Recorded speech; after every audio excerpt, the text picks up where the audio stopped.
तो रोज़ की तरह लिखनी ब्लॉग में सबका हार्दिक स्वागत है। सबके मंगल भविष्य की कामना के साथ बड़ों को मेरा सादर नमस्कार, छोटों को मेरा आशीर्वाद। मैं ठीक हूँ, आशा करता हूँ कि आप ठीक होंगे। रामचरितमानस के बालकांड के प्रसंग में जनक नंदिनी सीता जी के स्वयंवर में अनेकों राजाओं के साथ साथ भगवान राम, लक्ष्मण और विश्वामित्र जी का आगमन और राजाओं के बीच में जब भगवान राम और लक्ष्मण विराजित होते हैं तो उस परिवेश के सौंदर्य का बहुत ही मार्मिक वर्णन तुलसीदास जी ने रामचरितमानस में किया है, जो मानव चेतना को जगाने के लिए भगवान के स्वरूप का वास्तविक ज्ञान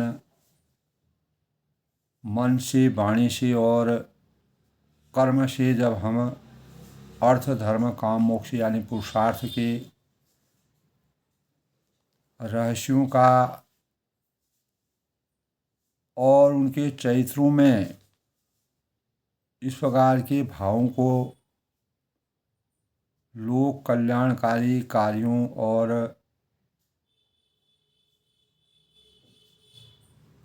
चेतना को जगाने की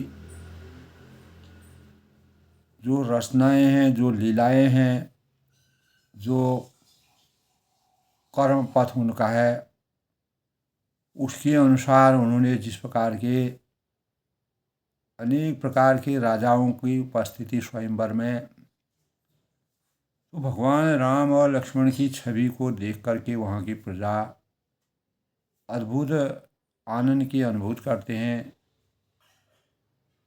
और गुरु विश्वामित्र को अपार हर्ष की अनुभूति होती है। राजा जनक जी के अंतःकरण में, अंतर्मन में जो अभूतपूर्व प्रसन्नता और हर्ष की संवेदनाएं जगती हैं और तीनों रानियां भगवान के इस प्रकार के स्वरूप का आनंद ले रही हैं और जनक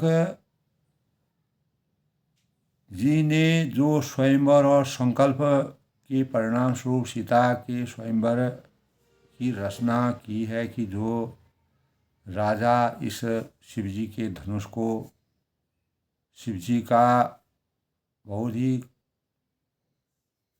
कठिन धनुष को जो तोड़ेगा वही सीता जी का वरण उसी के साथ होगा। तो उस माता सीता जब गौरा माता के मंदिर में जाती हैं तो आराधना करती हैं, स्तुति करती हैं, विनय करती हैं और माँ से अटल सुहाग की कामना करती हैं। तो गौरा माता हर्षित होकर सीता माता को पूर्ण रूप से उनके अटल सुहाग की कामना करती हैं और हुई सोई जो राम रजराखा को करी तर्क बढ़ावहि शाखा, रघुकुल रीत सदा चले आई, प्राण जाए पर वचन न जाए। तो राजत राज समाज महु कौशल राज किशोर, सुंदर श्यामल गौरतन विश्व विलोचन चोर। सुंदर सांवरे और गोरे शरीर वाले, विश्व भर के नेत्रों को चुराने वाले, पूरी सृष्टि में आनंद के उपमा के, आनंद के स्वरूप के पूर्ण भंडार के रूप में कौशलाधीश के कुमार राज समाज में इस प्रकार सुशोभित हो रहे हैं। ऐसे अनन्य शोभा को देख करके राजा जनक के अंतःकरण में यद्यपि स्वयंवर के रचना के अनुसार उन्होंने सीता जी के वरण करने का प्रस्ताव रखा, क्योंकि जो सबसे बलिष्ठ और योग्य और सभी गुणों से संपन्न होगा वही सीता को अर्पण कर सकता है, जिसमें इस प्रकार की शक्ति होगी। यानी सब प्रकार से सुख की राशि और अरुणोदय के समय जिस प्रकार कुमुदिनी सकुचा जाती है और तारागणों का प्रकाश फीका पड़ जाता है, ठीक उसी प्रकार भगवान राम का आना सुनकर सब राजा अस्तित्वहीन हो जाते हैं स्वयंवर में जब भगवान का प्रवेश होता है। तो जिस प्रकार प्रकाश के आने कर सूर्य के अरुणोदय के बाद जब सूर्य का उदय होना होता है तो अंधकार समाप्त हो जाता है, उसी प्रकार ज्ञान के उजाले के समान भगवान का स्वयंवर में विराजना सभी राजाओं की जो छवि है वो अंधकार जैसी, यानी उनके मुंह में उनके स्वरूप में मलिनता आ गई, वह बलहीन हो गए। तब राजा रूपी तारे उजाले यानी मंद प्रकाश करते हैं, पर वे धनुष रूपी महान अंधकार को हटा नहीं सकते। तो रात्रि का अंत होने के जैसी कमल, चकुए, भौरे और नाना प्रकार के पक्षी हर्षित हो रहे हैं, आनंद की अनुभूति कर रहे हैं। बालकांड में धनुष टूटने, शिव के धनुष को तोड़ने से जो इस सृष्टि में जिस प्रकार के भगवान रामचंद्र जी के बल का प्रयोग करके तुलसीदास ने जनक जी के अंतःकरण में भगवान के स्वरूप का वर्णन कराया है, तो वैसे ही प्रभु आपके सब भक्त धनुष टूटने पर सुखी होंगे। और सूर्य उदय हुआ बिना ही परिश्रम अंधकार नष्ट हो जाता है। जब भगवान धनुष को तोड़ेंगे और सारे तारे छिप जाते हैं, अंधकार समाप्त हो जाता है, जिसके परिणाम स्वरूप संसार में तेज का प्रकार हो गया। तो हे रघुनाथ जी, सूर्य ने अपनी उदय से के बहाने सब राजाओं को प्रभु का प्रताप दिखलाया और उनकी भुजाओं के बल की महिमा को उद्घाटित करके खोल कर दिखाने के लिए धनुष जो पद्धति है, जो नियम है, तो वह प्रकट होती है। बंधु बचन सुनि प्रभु मुस्काने, होई सूचि सहद पुनीत नानी। कल के प्रसंग में कहा है दोस्तों, नित्य क्रिया करी गुरु पहि आए, चरण सरोज सुभग सिरनाए। तो जब शुभ कार्य को करने के पहले भगवान गणेश जी का पूजन किया जाता है, भगवान का प्रथम पूज्य के रूप में गणेश जी की वंदना की जाती है, और गुरु ब्रह्मा गुरु विष्णु गुरुदेव महेश्वर गुरु साक्षात परब्रह्म तस्मै श्री गुरुवे नमः। जो स्वयंवर की रंगभूमि में भगवान राम विराजमान होते हैं, तो गुरु का सानिध्य प्रकट करते हैं, गुरु को नमन करते हैं, उनका वंदन करते हैं। तब जनक जी ने जो है अपने कुलगुरु सतानंद जी को बुलाया, जब भगवान स्वयंवर में उपस्थित हो गए, और उन्हें तुरंत ही विश्वामित्र मुनि के पास भेजा। तो उन्होंने आकर जानकी जी की विनती सुनाई, जानकी जी को विनती सुनाई, और विश्वामित्र जी ने हर्षित होकर दोनों भाइयों को बुलाया। तो सतानंद पद बंदी प्रभु बैठे गुरु पै जाए, चलो तात मुनि कहो तब पठवा जनक बुलाए। तो सतानंद जी के चरणों की वंदना करके प्रभु श्री रामचंद्र जी गुरु के पास जा बैठे। तब मुनि ने कहा कि हे तात, चलो जनक जी ने बुलाया है। तब चलकर सीता जी स्वयंवर को देखना चाहती हैं। ऐसे ईश्वर जिसकी बड़ाई देते हैं, लक्ष्मण जी ने कहा कि हे ना, जिस पर आपकी कृपा होगी, जिस पर आप सामर्थ्यवान होंगे, वही बड़ाई का पात्र होगा और धनुष लेने का श्रेय उसी को प्राप्त होगा और सीता जी और जनक जी के संकट को वही समाप्त करेगा। तो इस श्रेष्ठ वाणी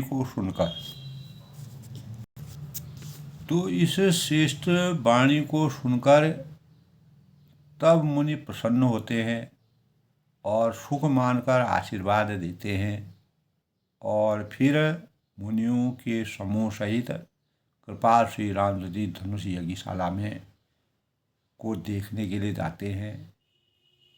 तो दोनों भाई रंगभूमि में प्रवेश होते हैं। ऐसी खबर जब नगरवासियों को पता चलती है तो सब बालक, जवान, बूढ़े, स्त्री, पुरुष यानी पुरी के सभी लोग भगवान के साक्षात दर्शन करने और स्वयंवर में इस प्रकार की रचना से सब काम काज छोड़कर भगवान की छवि को देखने पधार जाते हैं। तो जब जनक जी ने देखा कि बड़ी भारी भीड़ हो रही है, तब उन्होंने सब विश्वास पात्र सेवकों को अपने समीप बुलाया और तुरंत सभी लोगों को आज्ञा दी कि जाओ, सब किसी को यथायोग्य आसन दो, ताकि जो और नीतिगत नियमों के अनुसार सबको आसन दिए गए। तो कई मृदु वचन विनीत तिनौ, बैठा रे नर नारी, उत्तम मध्यम नीच लघु निज निज थल अनुहार। यानी उन सेवकों ने कोमल और नम्र वचन कहकर उत्तम, मध्यम, नीच और लघु सभी श्रेणी के स्त्री पुरुषों को अपने अपने योग्य स्थान पर बैठाया, उनका मान सम्मान किया, उनको आदर के भावों का उनसे संवाद किया। तो उसी समय राजकुमार राम और लक्ष्मण वहाँ आए। वे ऐसे सुंदर लग रहे थे मानो कि साक्षात मनोहरता ही उनके शरीर पर पूर्ण रूप से छा गई है। और सुंदर सांवला, जहाँ मर्यादा पुरुषोत्तम भगवान राम जी सांवले रंग के हैं, वहीं लक्ष्मण जो है गौर वर्ण के हैं। एक पिता के विपुल कुमारा हो, वहीं रूप रंग गुणशील अपार। तो रामचरितमानस में ही कहा गया है कि एक ही पिता के पुत्रों के अलग अलग स्वभाव होते हैं, अलग अलग भाव होते हैं, अलग अलग कर्म क्षेत्र होते हैं।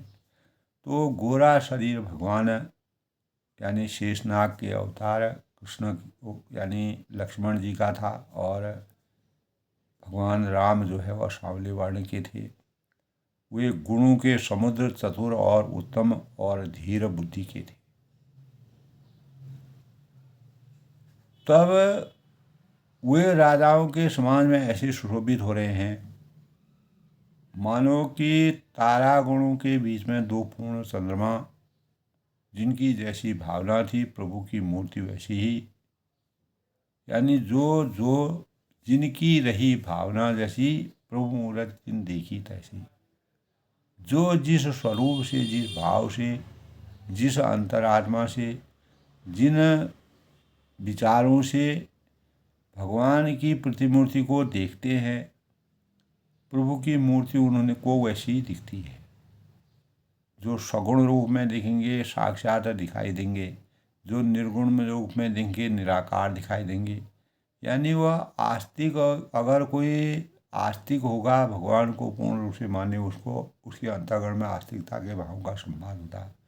और कोई नास्तिक होगा तो वह भगवान को नहीं मानेगा। तो देखहि रूप महारणधीरा, मनोह वीर रसुर धरे शरीरा, डरे कुशल नृप ही निहारी, मनोह भयानक मोर भारी।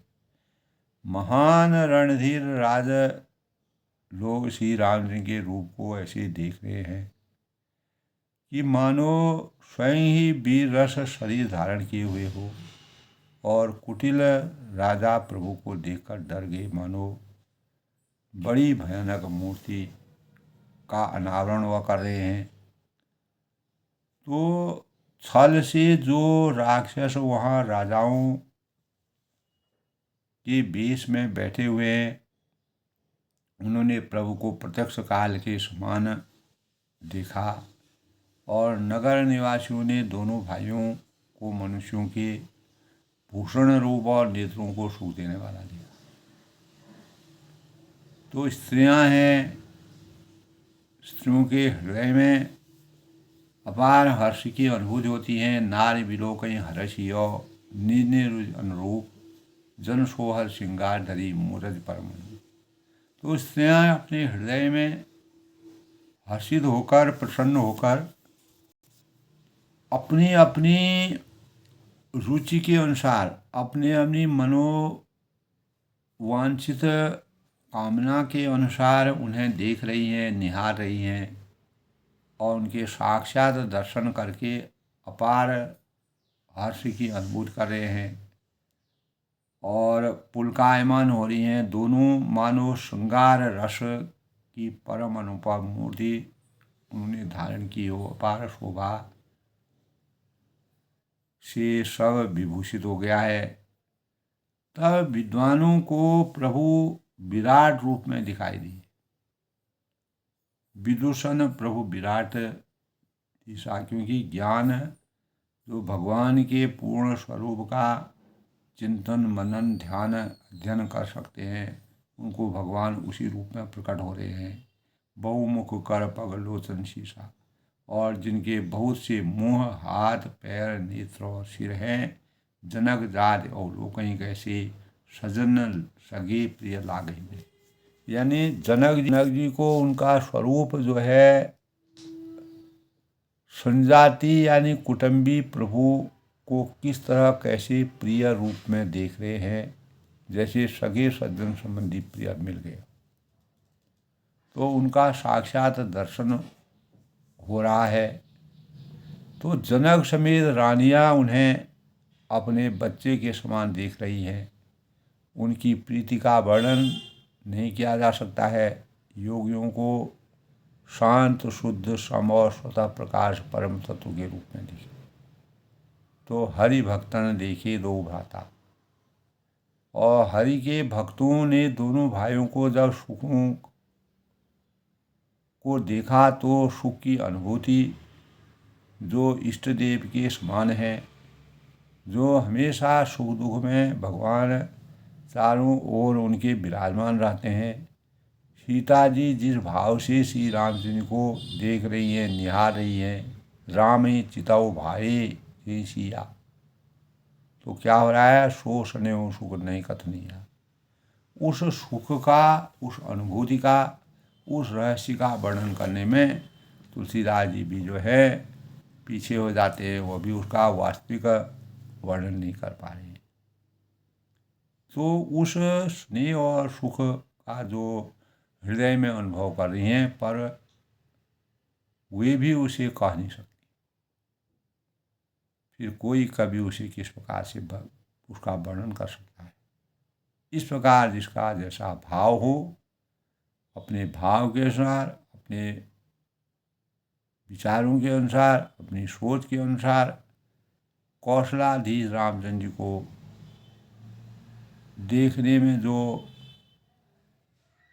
अलग अलग मानवों के चिंतन में, जनक नगरी में रहने वाले जो भी लोग हैं, वो अपने अपने विचारों के अनुसार, सोच के अनुसार भगवान का दर्शन, साक्षात स्वरूप का वर्णन कर रहे हैं। राज समाज महु कौशल राज किशोर, सुंदर श्यामल गौरतन विश्व विलोचन चोर।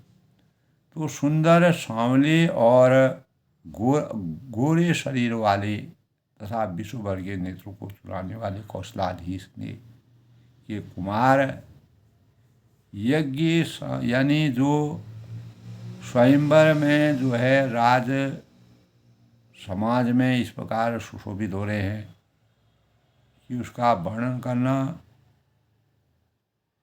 तुलसीदास जी ने भी उस वर्णन को करने में जो अपना विचार मंथन किया तो उसका बड़ा ही रहस्यपूर्ण वर्णन किया है। इसीलिए हमारे शास्त्रों में दोस्तों कहते हैं मानव में ही ईश्वर विराजमान है, यानी हम ईश्वर की आराधना मानवीय स्वरूप में सरलतापूर्वक कर सकते हैं। इसका सहज कारण यही है कि प्राय ईश्वर ही मानव के इतर किसी अन्य रूप में कल्पना कर पाना न तो हमारी बुद्धि की सीमा में है और नहीं हम हमारे मन के अनुकूल कार्य करने में समर्थवान होते। यदि एक चींटी भी इतनी बुद्धि हो कि वह ईश्वर को की कल्पना करे तो वह ईश्वर को एक बड़ी चींटी के रूप में सोच सकती है। यही अवस्था हमारे अंतःकरण की भी होती है। ब्रह्म परमात्मा सर्वव्यापी है, सर्वशक्तिमान है, निराकार है, अजन्मा है, तो एवं निर्गुण और सगुण दोनों रूप में भगवान के अवतार है। तो यह जानते हुए भी मन का साकार में ही आधार मिलता है। रामचरितमानस के बालकांड से स्वयंवर के प्रसंग में जो हमारे अंतःकरण में भाव विराजते हैं तो समस्त मूर्तियां एवं चित्र इसी अवलंबन के द्योतक हैं। यानी क्या जो है कभी विरोधाभास है कि हम ईश्वर की मानव रूप में पूजना तो चाहते हैं परंतु मानव से स्थित ईश्वर की ओर हमारा ध्यान ही नहीं रहता। तो अगर हम सूक्ष्म रूप में सार रूप में वर्णन करें तो मानव इतिहास हर एक चीज़ का साक्षी है। रामचरितमानस की जिस प्रकार से रचना वाल्मीकि जी ने करके तुलसीदास ने उसका ब्रज अवधी भाषा में जिस प्रकार से वर्णन किया तो मानव इतिहास इसका साक्षी है कि जब भी किसी अवतार यानी कोई अवतारी जन्म लेते हैं, संत का धरती पर अवतरण होता है तो उसके भीतर में ईश्वरीय तत्व की दीप्ति इतनी प्रबल हो जाती है कि उसके समक्ष सभी सिर झुकने लगते हैं। तो मर्यादा पुरुषोत्तम भगवान रामचंद्र जी त्रेता युग में धर्म की रक्षा करने के लिए, मानव चेतना को जगाने के लिए और अवध अयोध्या में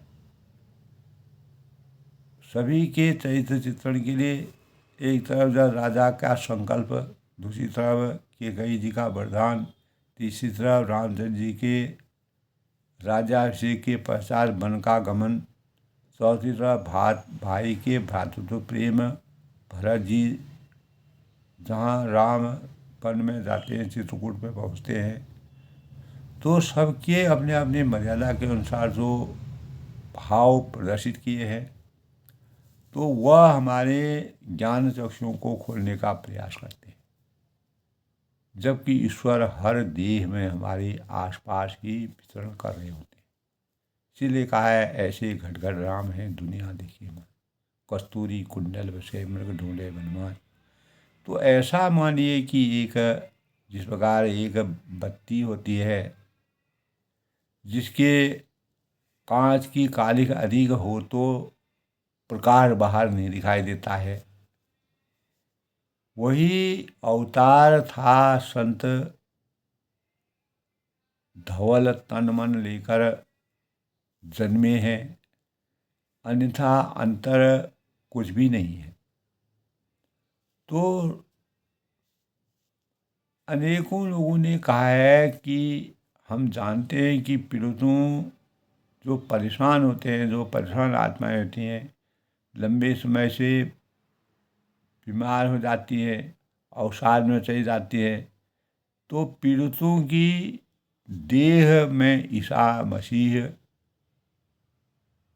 के शरीर को स्पर्श कर और मानव देह में ईश्वर को देखना आसान नहीं होता है। इसमें किसी प्रकार की मलिनता या कालिख आड़े आ ही जाती है। कोई न कोई परेशानियां आ जाती हैं। सहज जो कार्य नहीं होता है उसमें परेशानियां ज़्यादा आती। तो जिस प्रेम करना कठिन हो सकता है, किंतु घृणा है, जलन है, क्रोध है और तिरस्कार, दुत्कार, दूसरी की हीन समझने के बाद भावों का त्याग अपने बस में हो सकता है। लेकिन स्मरण रहे, याद रहे कि यदि आप और हम लोगों का सिर्फ मूल्यांकन ही करते रहते हैं, तो हमारे और आपके पास उनमें प्रेम करने का समय होगा या नहीं। तो यही आधार है, मानव में ईश्वर का स्वरूप दिखाई देता है। और इसीलिए कहा है, कस्तूरी कुंडल बसे मृग ढूंढे बनमाए, ऐसे घटघट राम है दुनिया देखी ना। तो भगवान के स्वयंवर में विराजमान होते ही अनेक मिथिला पूर्ववासी आनंद की अनुभूति कर रहे हैं, परमात्मा के साक्षात दर्शनों का अनावरण कर रहे हैं। तो आज के प्रसंग की बात करते हैं। सहज मनोहर मूर्ति दो कोटि काम उपमा लघु सोऊ, शरद चंद निंदक सुख निके नीरज नयन भावते जी के। तो दोनों मूर्तियां राम और लक्ष्मण स्वयंवर में बिना किसी बनाव या श्रृंगार के मन को हरने वाले, किसी प्रकार का कोई श्रृंगार नहीं, सरल सादा जीवन विचार की पराकाष्ठा के अनुसार तुलसीदास ने जिस काल का वर्णन किया है, यानी कोटि काम उपमा लघु सोऊ, करोड़ों कामदेव भी उपमा करने में उपमा नहीं की जा सकती है। उनके सुंदर मुख शरद पूर्णिमा के समान, शरद का पूर्णिमा प्रभावशाली माना जाता है। और उसको भी छवि को जो है, जो उनका शरीर का सौंदर्य है, तो उनको भी वह निसार कर देते हैं। कमल के समान नेत्र मन को बहुधी भा रहे हैं। झलक नंदनी अपार सुख की अनुभूति कर रही है। और चितवनी चारु मार मनोहरणी, भगवती हृदय जात नहीं बरनी, कल कपोल श्रुति कुंडल लीला, चिंबुक अधर सुंदर मधु बोला। यानी सुंदर चितवन सारे संसार के मन को हरने वाले, कामदेव को भी,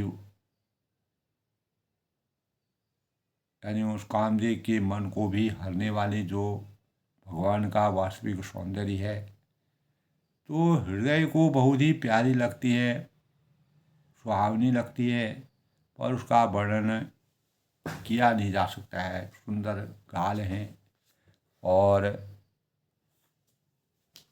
और उनके झूमते हुए चंचल कुंडल हैं और ठोड़ी अधर सुंदर कोमल वाणी है। और कुमुद बंधु कर निंदक हासा, भ्रुकुटी विकल मनोहर नाशा, भाल विशाल तिलक झलकारी, कच बिलोग अली अवल, यानी अवलिल जाही। हंसी चंद्रमा की किरणों का तिरस्कार करने वाली है। चंद्रमा की किरणें भी लज्जित हो जाती हैं।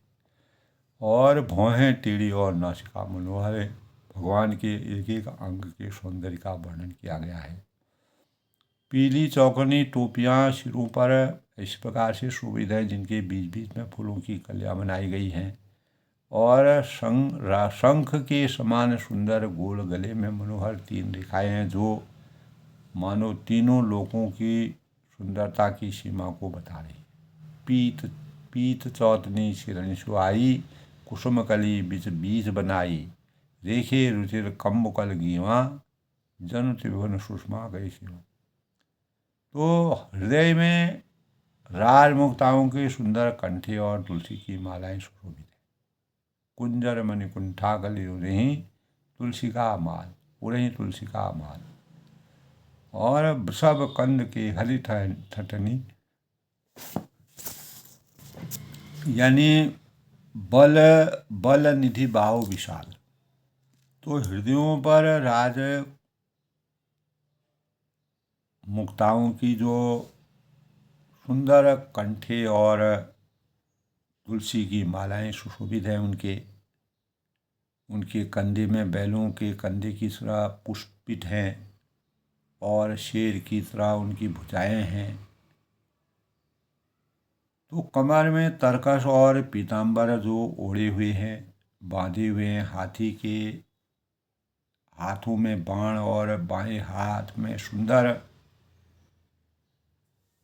कंधों पर जो उनके सीने हैं, धनुष तथा पीले यज्ञोपवीत जनेऊ सुशोभित हैं, जो निर्मलता के सूचक के रूप में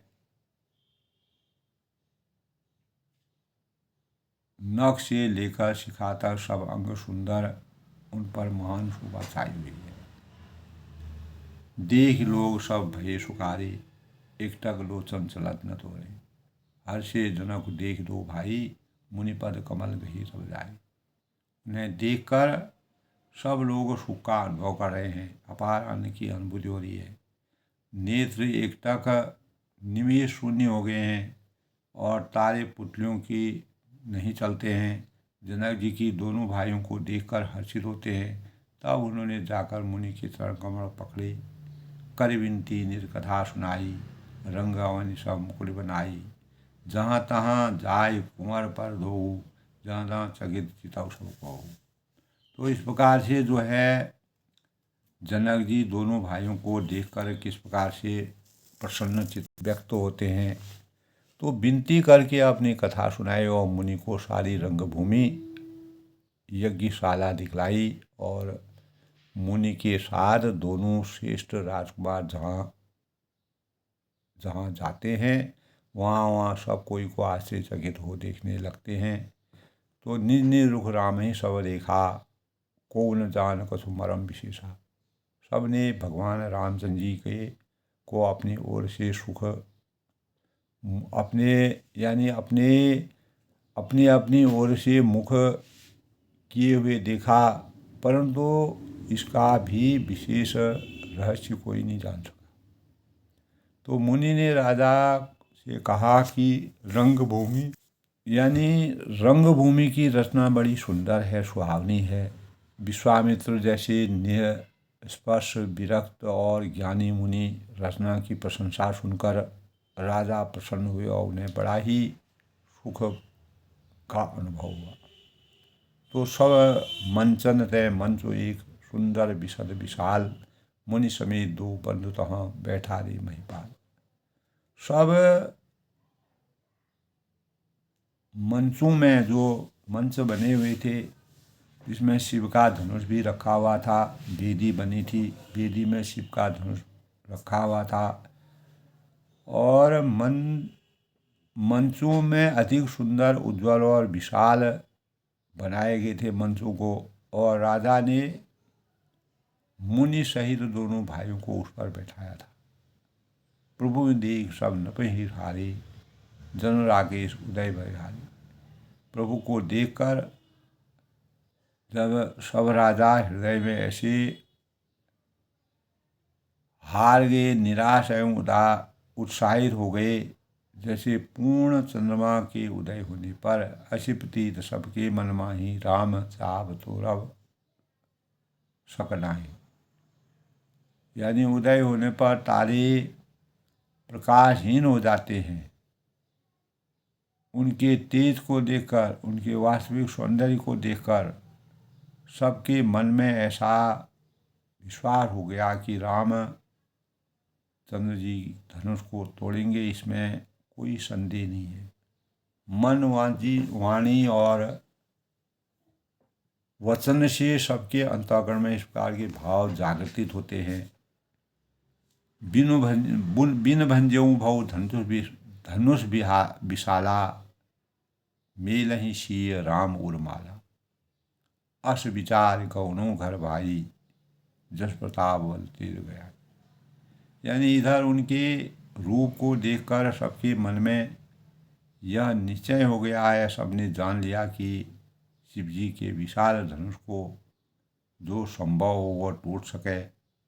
बिना तोड़े ही सीता जी और रामचंद्र जी की गले में जयमाल कैसे डाली जाएगी, अर्थात दोनों तरह से ही हमारी हार होगी और विजय राम जी के हार रहेगी। जो यानी सोच कर वे कहने लगे कि हे भाई, ऐसा विचार कर यश प्रताप बल और तेज गंवाकर अपने अपने ही घर चलो।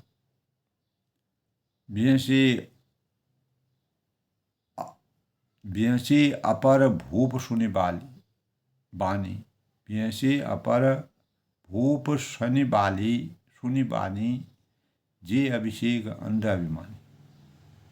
तोरे हूँ धनुष ब्याह अवगाह, बिन तोरे सो कुंवर ब्याह। तो दूसरे राजा को अविवेक के से अंधे हो रहे थे, बलहीन हो रहे थे, अस्तित्वहीन हो रहे थे, और जो अपार अभिमान करते थे, जैसे रावण भी वहाँ पर थे। तब यह बात सुनकर बहुत हंसे और उन्होंने कहा कि धनुष तोड़ने पर ही विवाह होना कठिन है। धनुष तोड़ने पर ही विवाह होना कठिन है, अर्थात सहज इसे हम जानकी जी को हाथ से ले जाने नहीं देंगे।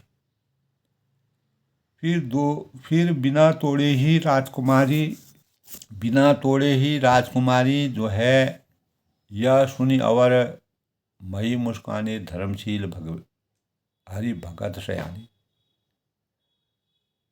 यह घमंड की बात सुनकर दूसरे राजा बिना धनुष को तोड़े ही राजकुमारी को ब्याह भी कौन सकता है, कोई नहीं ब्याह सकता है, क्योंकि जनक जी का अटल संकल्प है। और एक बार कालों किनको, एक बार ही क्यों न हो, एक बार तो सीता जी के लिए उसे भी हम युद्ध में जीत लेंगे। यह घमंड की बात सुनकर दूसरे राजा को अपने धर्मात्मा हरिभक्तों और सयाने थे मुस्कुराए। सिय विवाह सही राम गर्भ दूर करें न पर के, जीत को शक संग्राम, यानी दशरथ की रणबांकुरे। उन्होंने कहा कि राजाओं के गर्व यानी घमंड को दूर करने के लिए जो धनुष किसी ने नहीं टूट सकेगा, उसे तोड़कर श्री रामचंद्र जी सीता जी को ब्याहेंगे, जिसके परिणाम स्वरूप रही युद्ध की बात, तो महाराज दशरथ के रूप में बाकी पुत्रों को युद्ध में तो जीत ही कौन सकता है।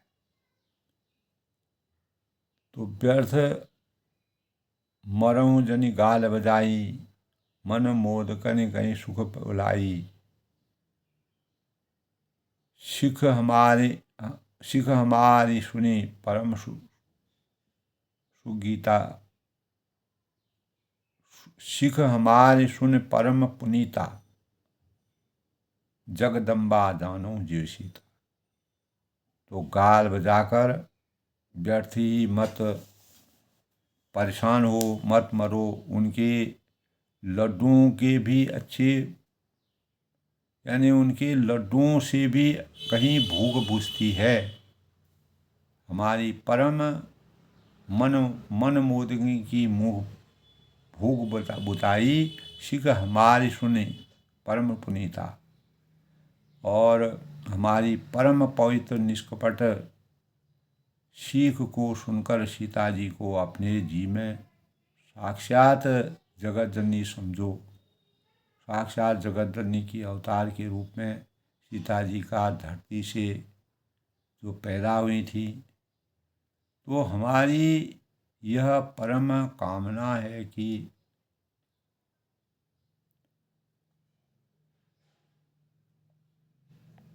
सीख को सुनकर सीता जी को अपने जी में साक्षात जगत जननी समझो। उन्हें पत्नी रूप से पाने की आशा एवं लालसा छोड़ दो।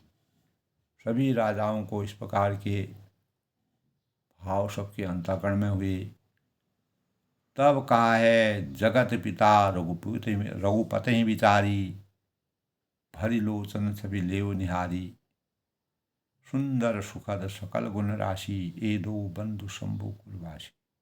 और श्री रघुनाथ जी को जगत का पिता परमेश्वर विचार कर अपने हृदय में इस बात को पूर्ण निष्ठा के साथ रखकर नेत्र भरकर उनकी छवि देख लो। भरी लोचन सभी लेव निहारी, सुंदर सुखद सकल गुण राशि। ऐसा अवसर बार बार जीवन में नहीं मिलता है।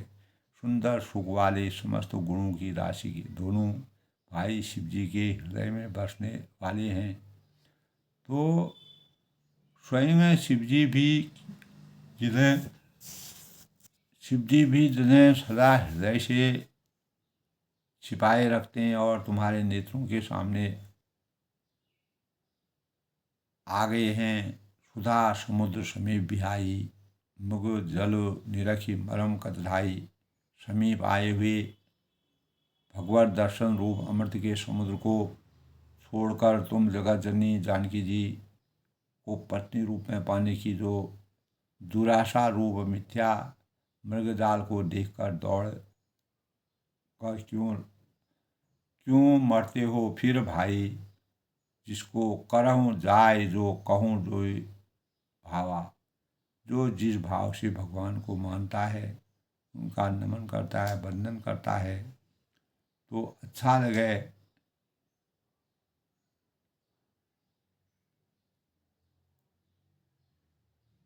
तो समीप आए और अमृत के समुद्र को छोड़कर तुम जगत जननी जानकी जी को पत्नी रूप में पाने की दुर आशा रूप मिथ्या मृग जल को देखकर दौड़कर क्यों मरते हो, परेशान मत हो। फिर भाई जिसको जो अच्छा लगे, जिसको जो रुचिकर हो, वही जाकर करो। हमने तो श्री राम जी के दर्शन करके आज जन्म लेने का फल प्राप्त किया है और जीवन और जन्म को सफल कर लिया है। इस प्रकार भगवान की तो अस कहीं भले भूप अनुरागे, रूप अनूप बिलोकत लागे। देखहीं सुर नभ चढ़े विमाना, बरसहीं सुमन करें कल गाना। तो ऐसा कहकर अच्छे राजा प्रेम मग्न होकर रामचंद्र जी का अनुपम रूप देखने लगे, भव्य रूप देखने लगे। भगवान की आस्था, भगवान ने जिस प्रकार की लीला को रचा है, तो मनुष्यों को अनूप विलोचन भागे, देखहीं सुर नभ चढ़े विमाना। मनुष्यों की तो बात ही क्या कहें। तो देवता लोग भी आकाश में विमानों पर चढ़े हुए दर्शन कर रहे हैं। तो देखहीं उर्वत नभ विमानी। और सुंदर वस्तुओं को पहन करके, लाल वस्तुओं को पहन करके और सुंदर गानों का गान करते हुए फूल बरसाते हैं। अपार प्रेम और भक्ति की अनुभूति भगवान के प्रति साक्षात भावों का संचार होता है। जान सुअवसर सी तब पठीन जनक बुलाए। तब ऐसे सुअवसर को जानकर जनक जी ने सीता जी को बुला लिया और चतुर सखी सुंदर सकल सादर चली लवाए। सब चतुर जो सखियां थी आदर पूर्वक उन्हें लिवा लिया, उनको बुला के लाए। यानी राजा प्रेम मग्न होकर श्री राम जी का अनुपम रूप देखते हैं। और मनुष्यों की तो बात ही क्या है, तो देवता लोग भी आकाश से विमानों पर खड़े हुए और दर्शन कर रहे। सबको अपार हर्ष की अनुभूति हो रही है। जान सुअवसर सीख तब पठीन जनक बुलाई। चतुर सखी सुंदर सकलो सादर चली लवाई। तो तब सुअवसर जानकर इस सुंदर अवसर को जहाँ जनक नगरी है, भगवान राम लक्ष्मण और विश्वामित्र का आगमन है और स्वयंवर की रंगभूमि में वह विराजित हैं। अनेकों राजा लोग भगवान राम जी की छवि को देखकर के बलहीन जैसे प्रतीत हो गए हैं और सीता इस सुख की प्राप्ति करना चाहती हैं। गौरा माता प्रकट होती हैं और उनको अटल सुहाग का वरदान देती हैं। तो तब सुअवसर जानकर जानकी जी ने सीता जी को बुला लिया और सब चतुर और सुंदर सखियां आदरपूर्वक उन्हें लिवा चली। तो इस प्रकार जो है सीता जी के स्वयंवर की में भगवान राम लक्ष्मण और विश्वामित्र अनेकों राजा माता सीता और जनक नंदिनी जो है जनक जी और सुनैना जी का जो वर्णन तुलसीदास ने किया है। तब अब राम लक्ष्मण और समस्त प्रजा की शोभा का वर्णन करने में तुलसीदास जी समर्थवान है। दोस्तों, आज के प्रसंग में भगवान राम जो है वह सत्य निष्ठा और बलशाली महान प्रेरणा स्रोत और ऐसे सुंदर अवसर का लाभ उठाने के लिए जनक जी ने जिस प्रकार का संकल्प किया और माँ सीता ने माँ गौरा का पूजन ध्यान करके उनकी अपार छवि को प्राप्त किया, जिसके परिणाम स्वरूप भगवान राम और सीता माता का विवाह संपन्न होगा और सभी राजाओं की छवि धूमिल जैसी हो गई है। जहाँ पर ज्ञान प्रकाश और की पूर्ण वेदना झलकती है, वहाँ पर बड़े बड़े शौर्यशील व्यक्ति भी का अस्तित्व समाप्त हो जाता है। तो अपनी वाणी को विराम देते हुए आज के प्रसंग में इतना।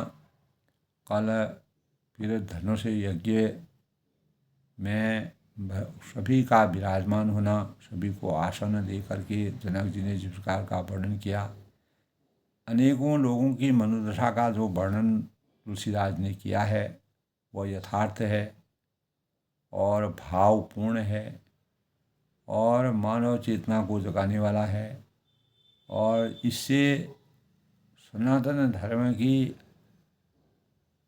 जो अपेक्षाएं हैं वह उनके ज्ञान की पिपासा का सबसे बड़ा स्रोत है। तो मर्यादा पुरुषोत्तम भगवान रामचंद्र जी ने अद्भुत रहस्यों पादक बातें कह करके तुलसीदास ने इसका वर्णन किया है तो अभूतपूर्व है।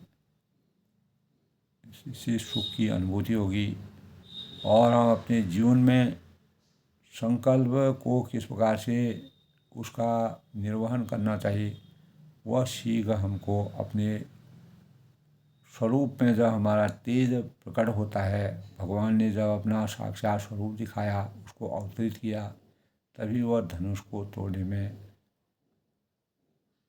सक्षम हुए।